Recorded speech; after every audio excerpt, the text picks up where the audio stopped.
I agree with what you're saying. I agree with what you're saying.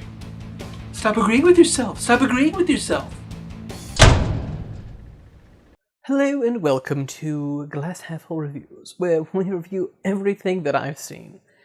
Now today I'm going to be reviewing the French film Yves Saint Laurent.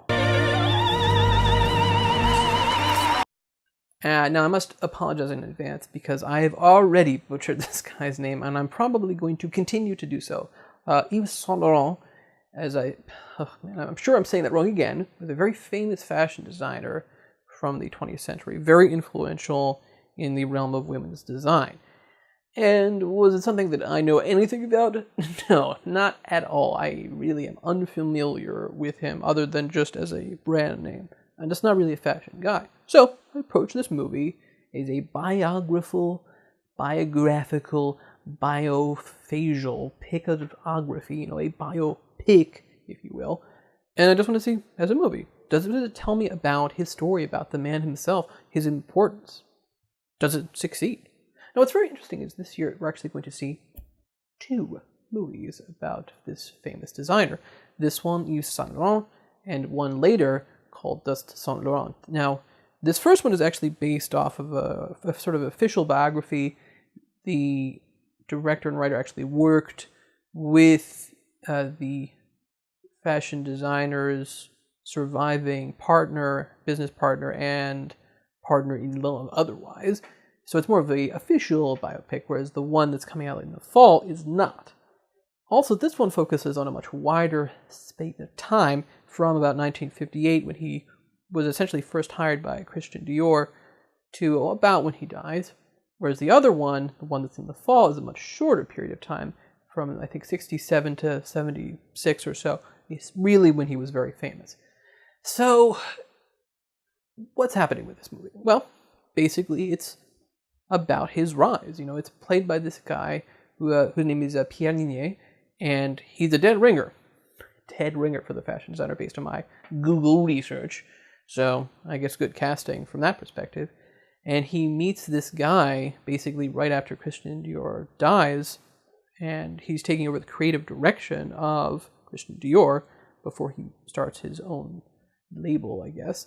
And he meets this new guy whose name is Pierre Praget, who is played by Guillaume Gallienne. I'll put the name up because I'm sure I said that wrong. And this guy is also very good, also kind of a dead ringer. And this guy, Pierre, is coming in to manage the business. He actually has he already has done this kind of thing before. They become romantically involved as well.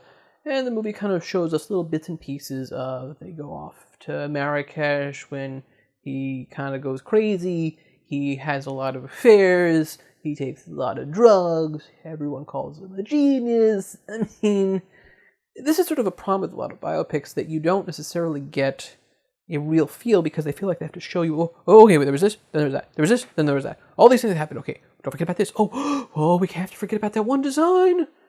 And for me, who is unfamiliar with his story, I don't know the importance. I mean, I might recognize, like, oh yeah, I know what that design is. I've seen that before. I didn't realize that was particularly important or something. Or then I'll see another design and think, okay, I'm sure it was important, but it looks kind of unflattering to my eye. Now, I mean, I'm not a fashion expert. I just like movies. So watching this, I was just looking at it from that perspective. When I get to the end of it, what has this told me? The movie is sort of explicitly trying to tell me, from I see it, two things. He was a very troubled man, but he was also a genius.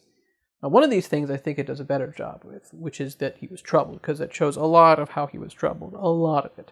In fact, I would say too much, to the point where I didn't really see the genius part of it. I saw how he had a lot of problems. Where's the genius side come in? Yeah, people say, oh, this is his best work ever. Oh yeah, he's such a genius. You're such a genius, they'll say sometimes to him. Or he'll say, ugh, I am a genius. But it doesn't contextualize. It doesn't make me understand. It doesn't show, for example, oh, these designs were very important. Let me see them on people out there in the world. I mean, there's nothing to contextualize it for me to understand why this stuff is important, how it's influential, any of that kind of thing.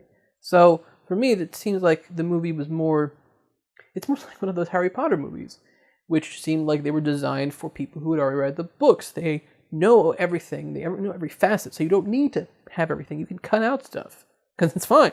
Yeah, sure, whatever. They're going to see this movie anyway. They're going to love it. Well, compare that to Game of Thrones, where I don't always feel like every movie they make is correct, but they really are trying to make a version of the story that is contained within itself. And with a biopic, you don't really have that kind of luxury because you are dealing with someone's life. So how do you fictionalize that? How do you tell a thematic arc? How do you tell a story? And sometimes people's lives aren't really stories, and I don't know that this really was an interesting story. I mean, I think you could probably find periods in his life that probably were more interesting in that way. And maybe that's what this movie later in the year is going to be like. But for this movie, as good as it was from a technical perspective, it just seems like it didn't live up to what it was trying to do.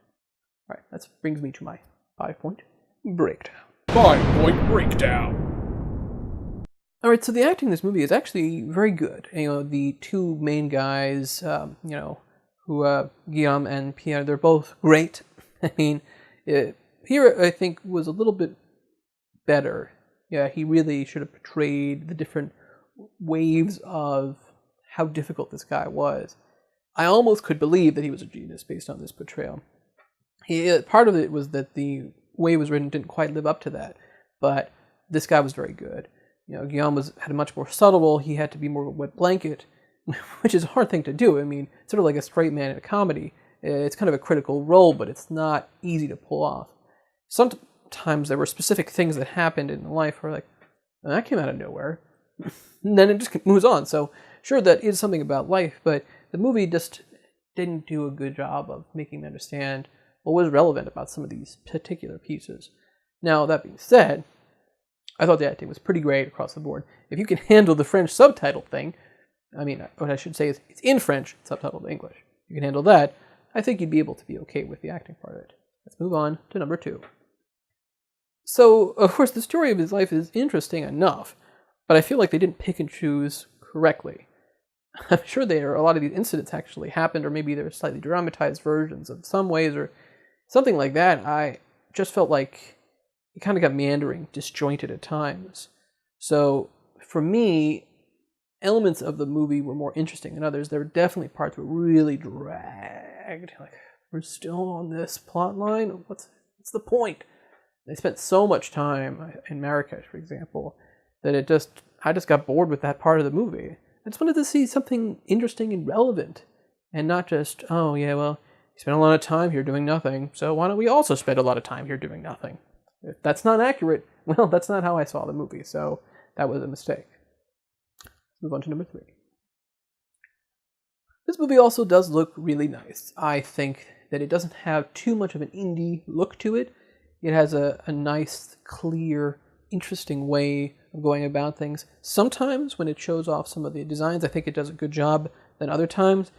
I feel like it could have done a little bit better job, like I've already said, of sort of showing how interesting these designs really are, whereas sometimes it just seems very normal, very boring way of showing off that stuff. When it gets into the character moments, that's when it really does a good job of looking interesting. So I would say it's a mixed bag. All right, number 4. So I guess I feel kind of mixed about this. The movie is decent, I suppose, but it's not great. I wanted to have more of an interesting knowledge of someone I didn't really know much about, and I don't really know that I do at this point. I feel like I know something, but not a lot, not what's really important about him. I wanted to get to the point where at the end of the movie he dies, and what you should be feeling is like, oh, well, he may have been a kind of a jerk and an asshole and difficult to work with, but gosh darn it, he was a genius. That just didn't work for me. I just didn't feel anything. And that means it kind of failed as a biopic from that perspective. All right, number 5. So this is going to be an interesting question. I mean, is it going to matter? I don't really know. I feel like it's not meant to be a big splash of a movie. And I think that once I see this other movie that's coming out later this year, I think I'll have a better idea of what is going on in the zeitgeist to make right now this particular designer come out. So I'm not really sure whether or not there's something going on here in the ether about it. So, in the end, I guess I just feel like the movie didn't necessarily do anything particularly interesting when it comes to biopics. All right, let's move on to my recommendation. So I think that if you like fashion stuff, if you like history, if you already know who this designer is, I think you'll find this movie interesting to sort of show, kind of what happens in his history, sort of see through it. Because the acting is good enough, and the pacing is okay, that I think if you're already familiar with a little bit with the designer and his history, and when you start hearing, oh, he's a genius, and you see some of these designs, I think it will ring more true to you than it did for me. But if you're not really familiar with that fashion angle, I just don't think this is a film for you. So I'm going to have to say only if you like this kind of stuff already.